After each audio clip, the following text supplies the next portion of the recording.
ANMR ನ್ಯೂಸ್ಗೆ ಸ್ವಾಗತ.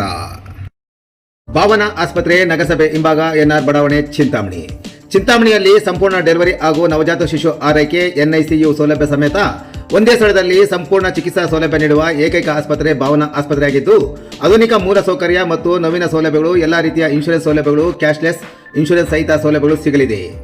Doctor Bhavana S ಅವರು ಒಬಿಜಿ ಮತ್ತು ಗೈನಕಾಲಜಿ ತಜ್ಞರಾಗಿದ್ದು, ಅವರು ಸಾಮಾನ್ಯ ಮತ್ತು ಸಿಸೇರಿಯನ್ ಡೆಲಿವರಿ ಸೇವೆ, ಬಂಜೆತನ ಚಿಕಿತ್ಸೆ, ಲ್ಯಾಪ್ರೋಸ್ಕೋಪಿಕ್ ಶಸ್ತ್ರಚಿಕಿತ್ಸೆಗಳು, ಗರ್ಭಾಶಯ ಶಸ್ತ್ರಚಿಕಿತ್ಸೆ, ಲ್ಯಾಪ್ರೋಸ್ಕೋಪಿ ಸ್ಟೆರಿಲೈಸೇಷನ್ ಚಿಕಿತ್ಸೆ ನೀಡಲಿದ್ದಾರೆ. ಇನ್ನು ಡಾಕ್ಟರ್ ಅಭಿನಯ್ ಆರ್ ಅವರು ಮಕ್ಕಳ ತಜ್ಞರಾಗಿದ್ದು, ಅವರು ಮಕ್ಕಳ ಆರೋಗ್ಯ ಸೇವೆಗಳು, ಲಸಿಕೆಗಳು, ಮಕ್ಕಳ ಐಪಿಡಿ, ಎನ್ಐಸಿಯು ಮತ್ತು ಐಸಿಯು ಸೇವೆ ನೀಡಲಿದ್ದಾರೆ. ಇನ್ನು ಇತರೆ ವೈದ್ಯರಿಂದ ಸದರಿ ಆಸ್ಪತ್ರೆಯಲ್ಲಿ paediatric neurology, paediatric surgery, general medicine ಮತ್ತು general surgery, ENT, nephrology, urology, onco surgery ಚಿಕಿತ್ಸೆ ಸಿಗಲಿದೆ.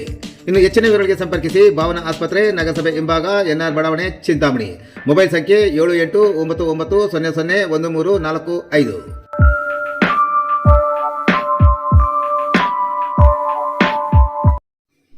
ರೇಷ್ಮೆ ಸೊಪ್ಪು ಕಟಾವು ಮಾಡುವಾಗ ವಿಷಕಾರಿ ಹಾವು ಕಚ್ಚಿ ವೃದ್ಧ ರೈತ ಸಾವು.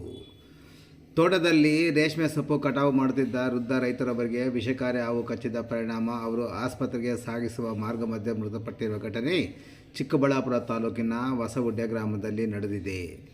ಹೊಸಗುಡ್ಡೆ ಗ್ರಾಮದ ನಿವಾಸಿ 70 ವರ್ಷದ ನಾರಾಯಣಸ್ವಾಮಿ ಮೃತಪಟ್ಟ ದುರ್ದೈವಿ. ಇವರು ವೃತ್ತಿಯಲ್ಲಿ ರೇಷ್ಮೆ ಬೆಳೆಗಾರರಾಗಿದ್ದರು. ಎಂದಿನಂತೆ ನಾರಾಯಣಸ್ವಾಮಿ ಅವರು ಶನಿವಾರ ಮುಂಜಾನೆ ತಮ್ಮ ಸ್ವಂತ ತೋಟದಲ್ಲಿ ರೇಷ್ಮೆ ಸೊಪ್ಪನ್ನು ಕಟಾವು ಮಾಡುತ್ತಿದ್ದರು. ಈ ವೇಳೆ ಪೊದೆಯಲ್ಲಿದ್ದ ಅತ್ಯಂತ ವಿಷಕಾರಿ ಮಂಡಲ ಹಾವು ಇವರಿಗೆ ಕಚ್ಚಿದೆ.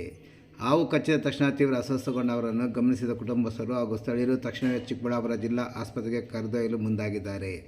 ಆದರೆ ದುರದೃಷ್ಟವಶಾತ್ ಆಸ್ಪತ್ರೆಗೆ ತಲುಪುವ ಮಾರ್ಗ ಮಧ್ಯೆ ನಾರಾಯಣಸ್ವಾಮಿ ಅವರು ಕೊನೆಯುಸಿರೆಳೆದಿದ್ದಾರೆ. ಇನ್ನು ಮೃತರ ಬಗ್ಗೆ ವೈದ್ಯರು ಖಚಿತಪಡಿಸುತ್ತಿದ್ದಂತೆ ನಾರಾಯಣಸ್ವಾಮಿ ಮೃತಪಟ್ಟಿರುವುದು ಖಚಿತವಾಗುತ್ತಿದ್ದಂತೆ ಕುಟುಂಬಸ್ಥರ ಆಕ್ರಂದನ ಮುಗಿಲು ಮುಟ್ಟಿತ್ತು.